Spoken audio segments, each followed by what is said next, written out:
विशेष कार्यक्रम में आज आप सुनेंगे बस्ती में प्रदूषण का शिकार रही मनोरमा नदी की सफाई के लिए अपनी टीम के साथ जन आंदोलन खड़ा करके प्रधानमंत्री नरेंद्र मोदी की मन की बात से चर्चा में आए आकाश गुप्ता से खास बातचीत। वार्ताकार हैं आकाशवाणी प्रतिनिधि अमित सिंह।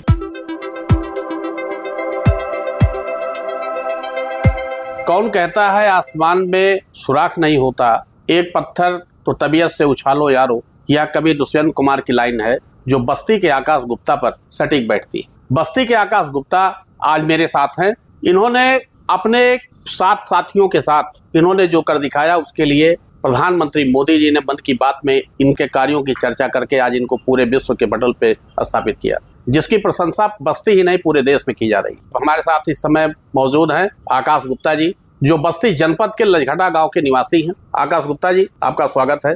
बहुत बहुत धन्यवाद। आप यह अभियान मनोरमा नदी सफाई अभियान को कब आपने शुरू किया और कहां से प्रेरणा मिली आपको? हमने अपनी मनोरमा नदी की सफाई का अभियान शुरू किया तो हमारी नदी इतनी गंदी थी कि उसमें कचरा, जानवरों के मल मूत्र और उसके बाद ढेर सारी पूजा की सामग्रियां उसमें पड़ी। किसी के यहाँ पे भागवत कथा, रामायण कार्यक्रम होता था तो वही लोग आकर अपना जो भी सामान होता था उसमें लाके नदी में फेंक देते थे, जिस वजह से हमारी नदी का स्थिति ऐसा हो गया था कि उसमें कोई भी जानवर पानी पीता नहीं था, क्योंकि उसकी हालात ही ऐसी थी। जब नदी इतनी गंदी हो जाएगी तो वहां पर पानी पीना तो दूर, वहां पे कोई जानवर दिखेगा भी नहीं। तो हम लोगों ने सोचा कि अगर जैसे कि हमारी ये नदी है, हम लोग आके गर्मियों के मौसम में यहाँ आकर बैठते हैं, यहाँ पर हम लोग जब बैठते थे तो यहाँ से बहुत ही गंदी बदबू आती थी। तो हमने सोचा कि आज से 10 साल पहले जब हमारी नदी इतनी साफ थी, जहाँ पर सब लोग नहाते थे, जानवर पानी पीते थे, आखिर आज के टाइम पे वो हाल क्यों नहीं है। तो हम लोगों ने सोचा कि अगर ये हमारी नदी है तो इसे साफ करने का कर्तव्य भी हमारा है। तो हम लोगों ने 6 से 7 लोगों की टीम बनाई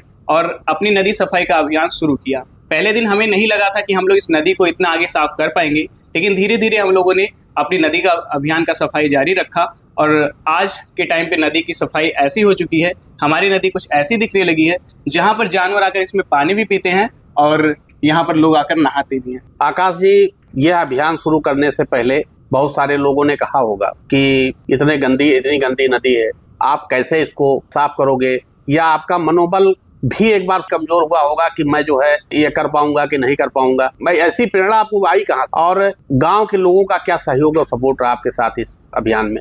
जब हम लोगों ने ये कार्य स्टार्ट किया था तो हमारे गांव के जो लोग थे उन्होंने कहा ये साफ तुम लोग नहीं कर पाएंगे, क्योंकि ये नदी बहुत गंदी है, इसको साफ करने के लिए सरकार को ही आगे आना पड़ेगा। लेकिन हमने कहा नहीं, हम लोग थोड़ा थोड़ा ही साफ करेंगे, लेकिन हर एक दिन काम करेंगे। और हम लोगों ने नहीं सोचा था कि इतना हम लोग नदी अपना साफ कर लेंगे, और लोगों का भी सपोर्ट नहीं रहता था, क्योंकि गांव का कोई भी हमें सपोर्ट करने नहीं आता था, कोई भी नहीं कहने आता था कि हम भी तुम्हारे साथ काम करेंगे और तुम्हारी मदद करके नदी की सफाई को आगे जारी रखेंगे। लेकिन हम लोगों ने, इन 7 लोगों की टीम ने नदी को इतना साफ कर दिया है कि अभी नदी का पानी जानवरों के पीने लायक हो गया है। आप जब उस समय नदी की स्थिति, उसकी हालात देखे तो कैसा लगा आपको? पहले के टाइम पे जी, पहले के टाइम पे नदी की स्थिति बहुत ही खराब थी। हम लोग गर्मियों के मौसम में, हमारे यहाँ पे गांव का माहौल, गांव है तो यहाँ पर लाइट बहुत कम ही रहती है, तो हम लोग आते थे, बरगद के पेड़ के नीचे बैठते थे हम सभी लोग। तो हम सोचते थे कि अगर हमारी नदी इतनी गंदी, हम लोग आकर यहाँ बैठते हैं, यहाँ बदबू आ रही है, तो इसको साफ करके हम लोग यहाँ पर सुकून से बैठेंगे। तो हम लोगों ने इसकी सफाई का काम शुरू किया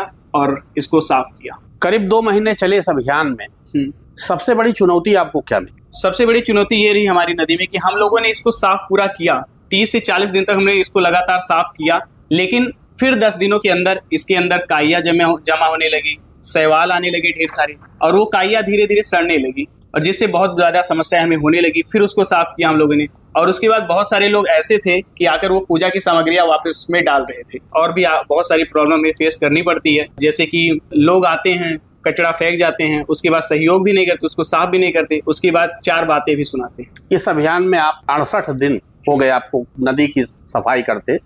गांव के लोग और भी लोगों का क्या सहयोग रहा? गांव के लोग आते थे, हमें कहते थे कि हाँ तुम अच्छा काम कर रहे हो, लेकिन अभी तक कोई भी गांव वाला हमारे साथ नदी में नहीं है। अब आप सोच सकते हैं, कहने की बात अलग होती है, करने की बात अलग होती है। अगर आप हमारे साथ में चलकर नदी की सफाई करते हैं तब तो हम मानेंगे आप हमारे साथ जुड़े हुए हैं, क्योंकि हम 7 लोगों की टीम है, हम साथी लोग जब से शुरू किए हैं तब से अभी तक काम कर रहे हैं। अगर और भी लोग जुड़ते हैं तो हम भी मानेंगे कि हमारा कार्य भी सफल हो रहा है और सभी लोग हमारे साथ जुड़ रहे हैं। क्या इस अभियान में जनप्रतिनिधियों और प्रशासन का कोई सहयोग आपके साथ रहा? अभी तक कोई भी सहयोग नहीं रहा। हमने एक वीडियो बनाई थी योगी जी को लेकर कि हम लोग अपनी मनोरमा नदी की सफाई का काम कर रहे हैं, तो आप लोग योगी जी को टैग करके जितना हो सके शेयर कीजिए। तो बहुत सारे लोगों ने इसको शेयर किया, जिस वजह से हमारी एक दिन में वीडियोस 1 करोड़ लोगों ने देख लिया और अभी उस पर 2 करोड़ से ज्यादा का व्यूज है और योगी जी ने उसको वीडियो देखा भी। और योगी जी से पहले मोदी जी ने मन की बात में हमारी जिक्र किया कि मैं और मेरे 7 लोगों की टीम ने मिलकर अपनी मनोरमा नदी की सफाई का पहल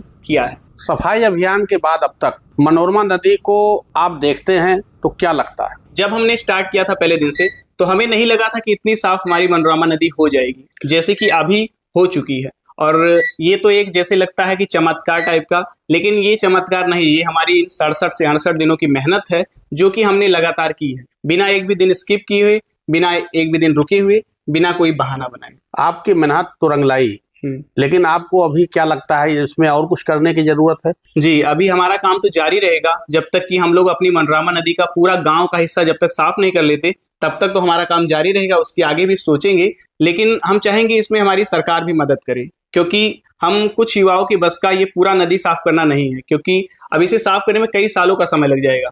जब तक बहुत सारे लोग हमें जुड़ेंगे नहीं हमसे, तब तक ये नदी पूरी साफ नहीं हो पाएगी। जब प्रधानमंत्री नरेंद्र मोदी जी मन की बात में आपका नाम लिए तो आपको कैसा महसूस हुआ? हमें बहुत ही ज्यादा गौरव महसूस हुआ, क्योंकि हम लोग उत्तर प्रदेश के बस्ती जिले के छोटे से गांव लजघटा में रहते हैं। तो प्रधानमंत्री मोदी जी ने वैश्विक पटल पे हम लोगों की बात की, हमारे नाम का जिक्र किया, हमारी टीम का जिक्र किया, तो ये हमारे लिए बहुत ही गौरव की बात है कि हमारी सफाई का अभियान भी अब लोग देख रहे हैं। इसमें प्रधानमंत्री जी द्वारा सराहना मिलने के बाद आप पर, आपकी टीम पर क्या प्रभाव पड़ा?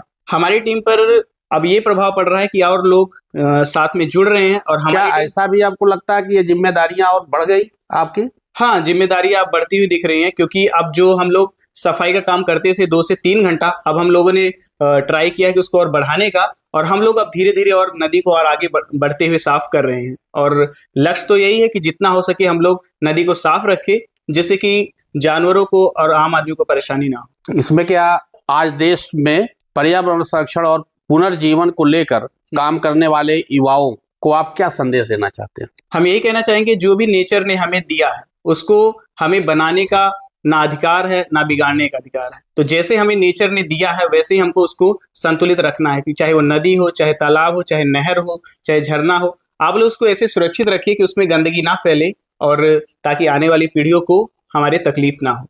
विशेष कार्यक्रम में अभी आप सुन रहे थे बस्ती में प्रदूषण का शिकार रही मनोरमा नदी की सफाई के लिए अपनी टीम के साथ जन आंदोलन खड़ा करके प्रधानमंत्री नरेंद्र मोदी की मन की बात से चर्चा में आए आकाश गुप्ता से खास बातचीत। वार्ताकार थे आकाशवाणी प्रतिनिधि अमित सिंह।